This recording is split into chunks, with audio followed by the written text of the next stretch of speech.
BBS Terefayina ey'obwakabaka bwa Buganda olutimegagadde nkulamusaako n'enkozi esobola okubanga otuusaako engalo olunaku luno olwaleero programu olutindo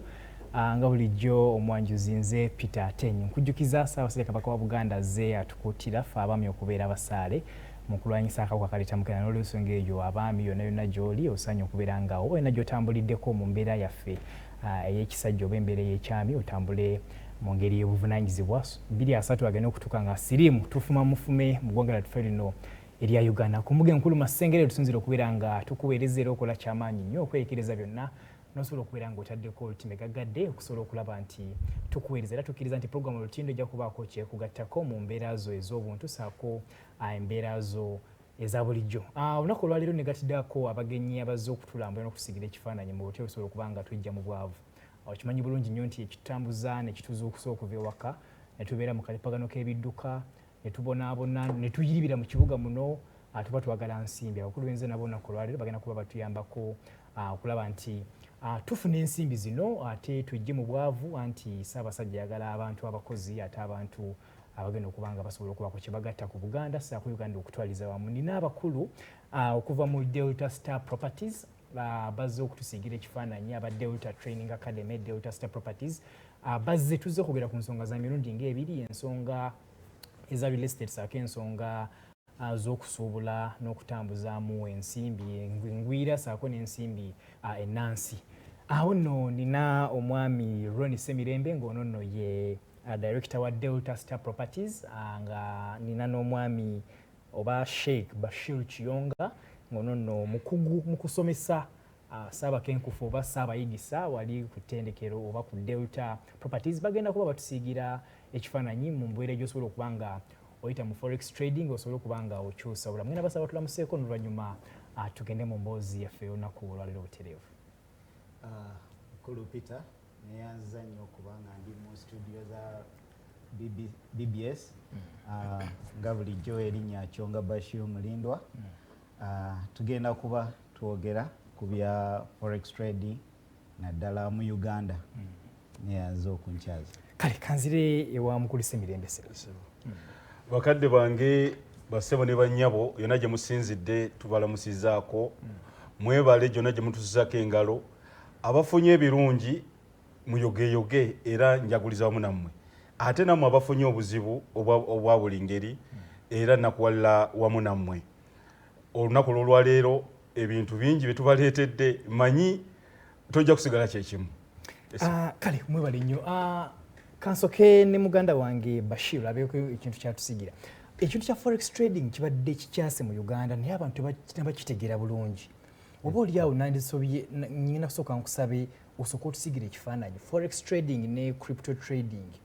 nkola yeekola etya era kyeki? Okay, Mukulu Peter neyanziza nnyo. Forex Trading enkola Forex Trading ne Crypto si mu Uganda mwokka naye mu nsi yemu ku business kati ezikyase nti ewadde abavubuka opportunities nyingi si bavubuka bokka abantu aba bulijjo. Okusooka bw'ombuuza Forex Trading kyeki oba Crypto nja kugamba nti yensuubuligana ensimbi oba ssente nti osobola okubeera wano mu Uganda essaawa zino eno kankuwa example Bank of Uganda World Bank just bwe yagambye bugambi nti eyinza okulekeraawo tuwa loan dola yavudde ku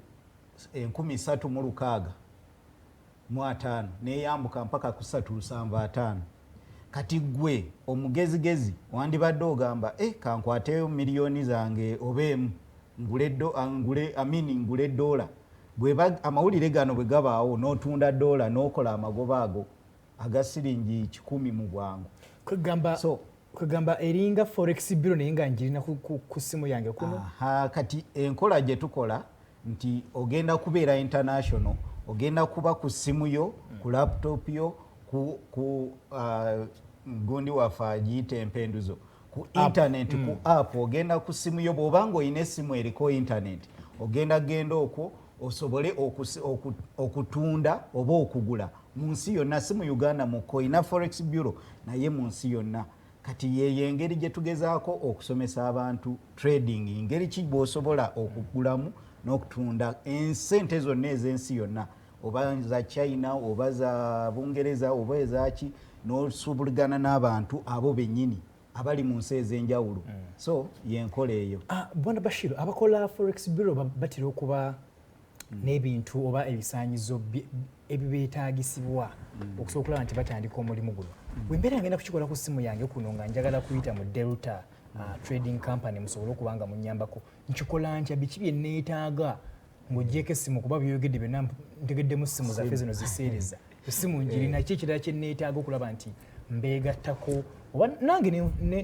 neŋŋanyulwa mu kusuubulagana kw'ensimbi. Nti nga Forex Bureau nti weetaaga of course essimu etali ya kabiri teri ku internet esobola okuconnectinga n'ensi so which is smartphone oba eya smartphone. Kati ekirala tugamba nti togenda kujjabuza engeri gy'ogenda okuba mu katale k'abamanyi akalimu ssente oyina weetaaga skill weetaaga obukugu kati oyina okusoma neera y'ensonga lwaki tujja ne tugezaako okugamba abantu nti jangu osome tukuyigirize engeri gye tukolamu bizinesi eno kubanga guneeno mulimu sijaga gulinga mulimu naye weetaaga skill nti osobola okubeera mu nju yo osobola okubeera mu dduuka si baana bokka si bavubuka abasinga balowooza nti bineeno byabavubuka. Essaawa zineeno tulaba abantu abakulu oli atuula mu ofiisi ye n'omusanga ku laptop ye oba kompyuta olowooza ali kuwaaka naye ng'ali ku kyati ku bunamba obwo gwe tobutegeera. Ali ku Terefayina waliwo n'akafaananyi ke tulabe nga kaliko obuntu bukaavu buno obwambuka n'obugiira. Olaba bugundi olaba bunamba naye ng'olowooza oyogera ne mukulu gundi ozze kugira ozze kunona mulimu yali ku mulimu ku kompyuta ye. Ffe tugezaako kugamba nti jangu ofune obukugu obusobola okukola bizinesi eno kubanga si ya muvubuka ng'abasinga bwe bakitwala naye gwe buli muntu yenna ekirungi nti abavubuka kati n'owaataano muvubuka osobola bw'obanga owulira nti osobola okuyiga tukuyigiriza neera ekyo kyekimu ku byetaagisa. Tewaliwo bukwakulizo nnyo kuba tojja kwetaaga kizimbe essimu yo ye buli kimu kasita obanga olina intaneti ogenda kubanga osobola okukola buli kimu ky'oyagala nga Forex Bureau gy'oyogedde byonna byekola naye ekyenjawulo nti gw'ogenda kuba teweetaaga kosti nnene nga ya Forex Bureau teweetaaga kizimbe teweetaaga bakozi teweetaaga renti teweetaaga ogenda kubeera n'essimu ate teweetaaga na kapito mungi oyo yenna ogenda kuba oyina kapito omutono naye ate ng'osobola okukola ssente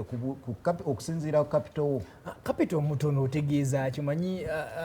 tetwenkana ndi musajja mutono nyinza okugamba ewaffe nze nsinga obunene naye nga ate muganda wange ono obaoliawo yandibanga ankira mu sayizi.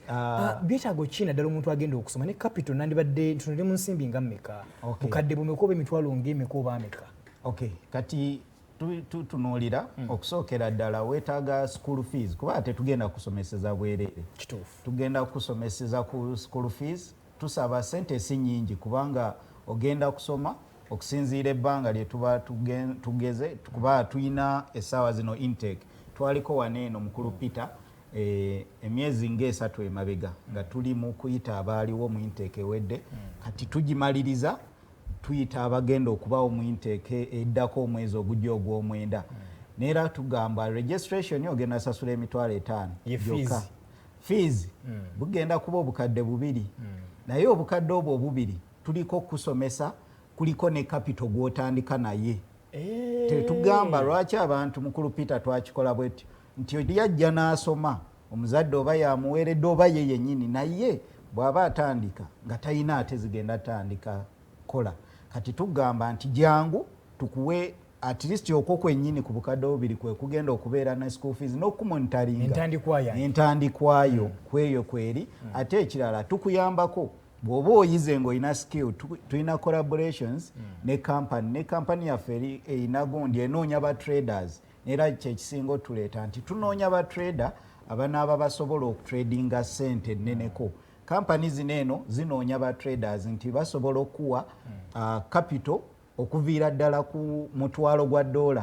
mpaka ku mitwalo 10 egya $. So be ba trader betunoonya betwagala bannamikago bannamu. Yes. Wewe okanzirewo omuganda wange Ssemirembe nsanyusa okulaba. Nange nsanyusa okulaba ndaba Delta Star Properties nkumanyidde mu firimu. Naye okibalansinga otya mu property gy'oli mu firimu nkulaba ku ntimbe ng'ozannya. batuyita omanyi kibayita calling oyinza okuba ne calling za mirundi ng'ebiri oba esatu nga tolina bw'oyinza kwebalama emu era oyinza okunzingana ne mu kyaki nga nnyimba kakati obuweereza bwonna ekisinga obukulu kutuusa abantu batuusaako message kati nga mu firimu tuyigiriza abantu bamanye ekyokukola tusomeserezaamu obubaka buyitamu kati ate mu data star properties ate tuyitiramu okusobola okuyamba abantu okuva mu bupangisa abantu bangi balemedde mu bupangisa oyinza n'okulowooza nti oba olusi babaloka oba omuntu bamuloka bulozi naye nga enkubye ennyo banansonyiwa naye omanye emirundi egisinga obungi omuntu obanga tomubuulidde sometimes ayinza obutazuukuka omuntu okulemera mu bupangisa olumu tekiva kuba nti oba oli awo sente zatayina wabula information nga tayina information oba tayina mawulire gasobola kumuyamba kuva mu bupangisa kakati fe mu data star properties tugezaako abantu okubayamba ne tubateekerawo engeri gy'ayinza okufunamu ssente nga takaluubiriziddwa ate ezo sente n'azikozesa bulungi n'afunamu n'ettaka yensonga lwaki twagula tulina ettaka estates kati za mirundi ebiri ku gundi wano mu Kampala kusingira ddala side y'empigi Masaka Road tusobose abantu nti omuntu bw'obanga wandyetaaza okugula ettaka okwewala ensasagge abafere kunoonyereza ebyo byonna kati kitegeeza nti data star yo eba ekuyambi n'ekukolera lisaaki ku buli kimu n'ekuteekerawo ettaka gwe n'ojja n'ogula buguzi era tulina abaana bangi abali ebweru w'amawanga bano abakuba ekyeyo nga bayitira wano ku mukutu gwaffe guno ogwa Terefayina buli tubeera wano ne batulaba nega kakati sente zange kanziyisize mu data star banfunira era ne tubafunira era y'ensonga lwaki nyamba lina bweti nva ku estate mu field era mbadde ne katakisa okalamba abantu mbaddemu nga 12 nga mbalaga gundiza abamu poloti zaabwe ez'enjawulo abalala alabe bulabi alambule so data star properties eyina ettaka omuntu yenna yandyetaaze esobola okufunira ettaka okutandikira ku millions 5 nga kyapa ekyapa kyange mu ngalo n'okudda waggulu nsaba kubuuza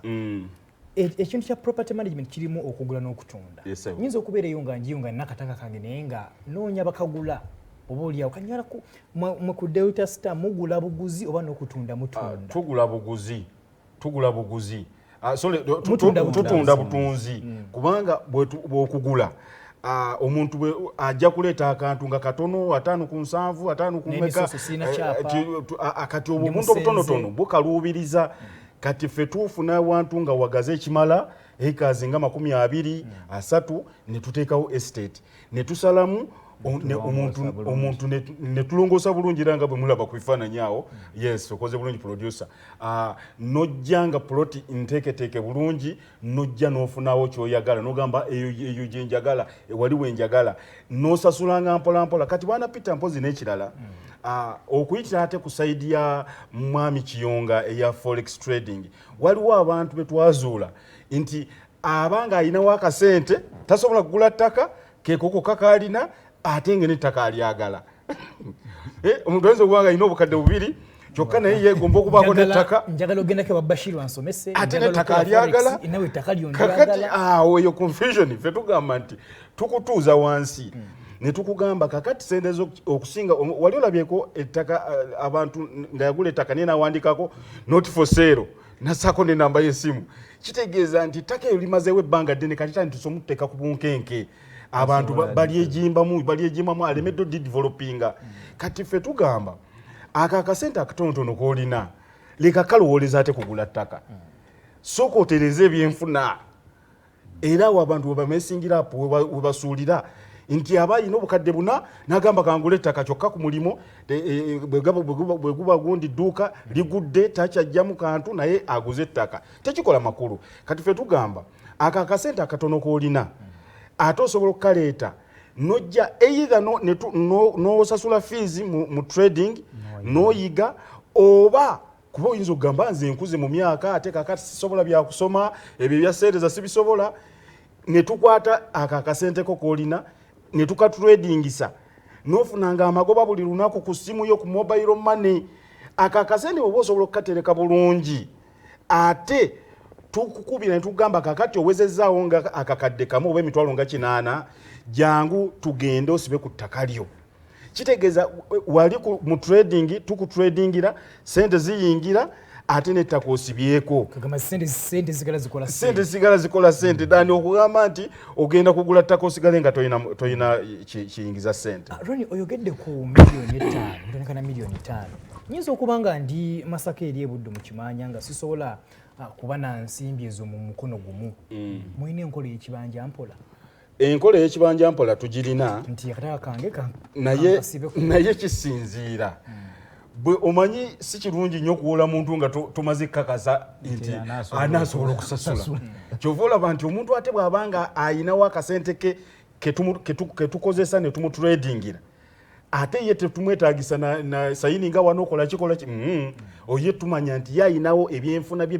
biri gulugulu ye awo tusobola okumuwa n'asasula nga mpola mpola naye bw'ojja obuzina ogamba mugambe wali kameka ya miliyoni 8 kakati nyinako miliyoni 2 nedda kubanga tetumanyi onaasobola okuzisasula wabula ate omuntu azze ne miliyoni 1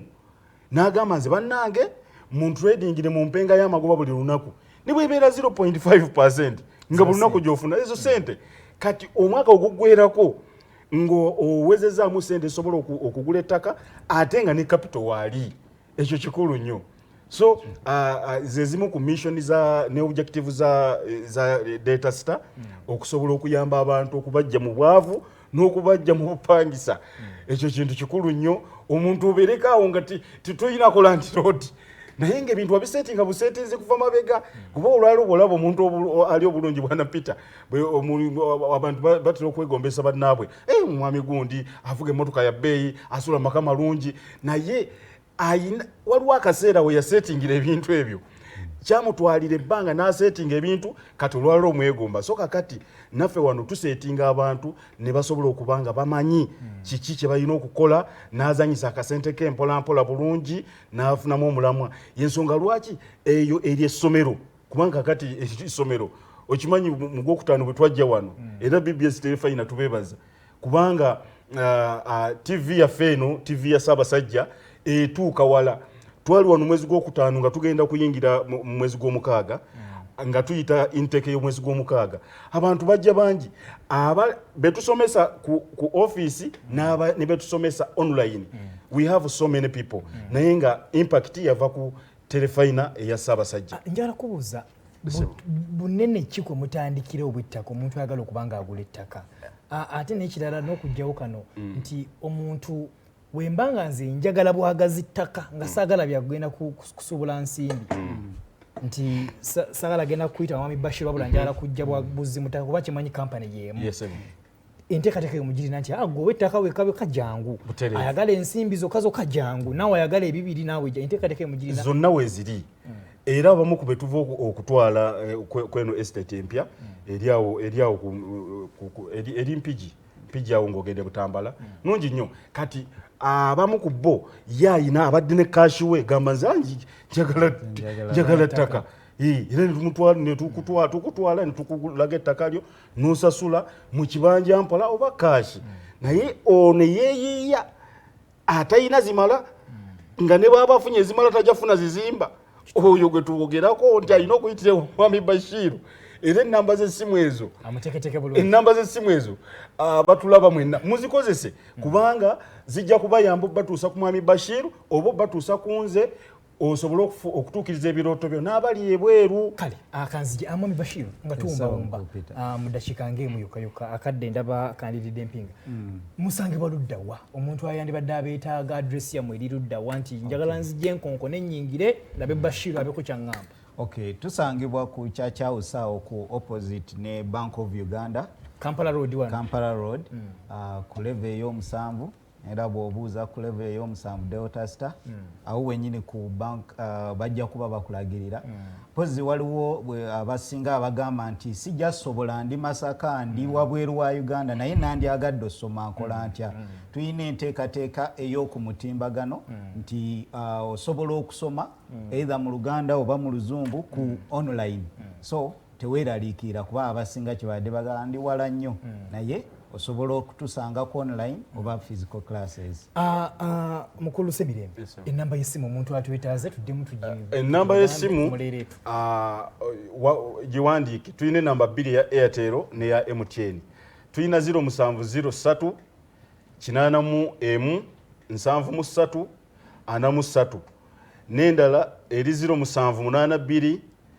20 29 8 era zezimu ndowooza abamu muzirabye ne ku lutimbe eziraba weeziri musobola okuzikozesa ennamba ezo zijja bayamba bannaye akagambo kange kempulira nga buli budde bwonna bwonna omuntu yandibadde nga asobola ayina okuba nga agobera ebintu bino okuva mu bwavu it is a personal decision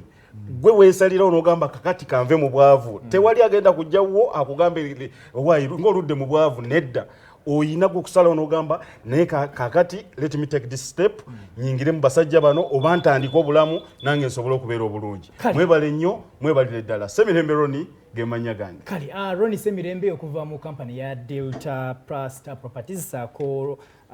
Kiyonga Bashiru nga bano bavudde mu Delta Star Properties basangibwa wali ku Kampala Road ku kizimbe kya Church House omwaliro gw'omusanvu awo batuukirire osobola okubanga wejjamba program olutinda yali bwetambudde sijja kubanga nsooka wano Katonda kuuma Ssaabasajja.